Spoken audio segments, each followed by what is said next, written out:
Imaginons, on reprend l'exemple de tout à l'heure. Si vous souhaitez trader par exemple ce genre de zone de prix, on va devoir définir des règles fixes pour que à l'avenir ou dans le passé quand vous allez la tester, ça soit toujours la même chose. OK?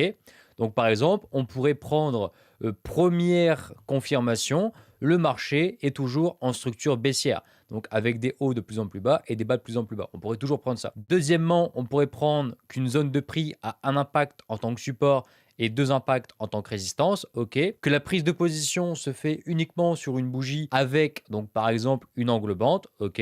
Donc ça, c'est ce qu'on appelle constituer un plan de trading. Tu mets toutes tes confirmations en bulle, ok. Et une fois que tu détectes toutes ces confirmations, tu te dis, ok, ma pattern est détectée, mon anomalie est détectée, et je vais voir sur mes graphiques si je vois beaucoup de récurrence dans cette même pattern pour ensuite la récolter. Et je vais vous faire voir donc bien sûr une des stratégies que j'ai créées. Ici, on se retrouve donc sur la stratégie double structure et je vais vous faire voir donc simplement à quoi ressemble la récolte de données. Donc je vais passer ici sur Trade et on peut voir donc une liste de trades OGPY, EuroCHF, AUDUSD, NZD CHF, USD CAD, voilà, énormément de trades. Il doit en avoir plus de 600 si on retourne ici sur le tableau de bord. Donc on peut voir 626 trades récoltés. On va cliquer sur OGPY et on peut voir ici donc la détection de la pattern. La pattern c'est quoi? C'est une tendance baissière suivie d'une consolidation, prise de position et stop loss en dessous du point bas et le TP sur le début de la tendance baissière. Donc ça a répété 626 fois pour ensuite, qu'est-ce qu'on va avoir?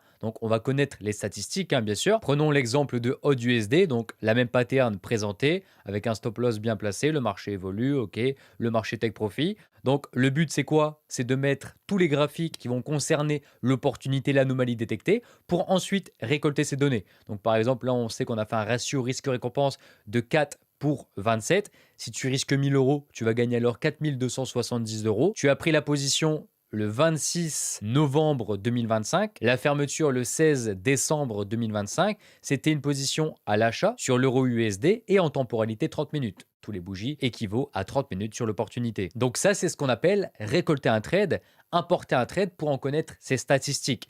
Et le but, c'est de faire ça avec énormément de trades, ok, pour voir si simplement l'anomalie, si répétée dans le passé, produit alors de la rentabilité et ce qu'on appelle en trading un avantage. Voilà la méthode de Etsy Kota, le trader de légende. Et on peut voir qu'avec ici donc les 626 trades, on aurait gagné en l'utilisant sur les marchés sur la période 2020, donc de février 2020 à avril 2026. Et on peut voir donc qu'avec les 626 trades, si on l'aurait utilisé du coup sur les 5-6 dernières années, donc depuis janvier 2020 jusqu'à avril 2026, on aurait généré de la performance, on aurait obtenu un avantage et donc forcément on aurait gagné de l'argent. Bien sûr, et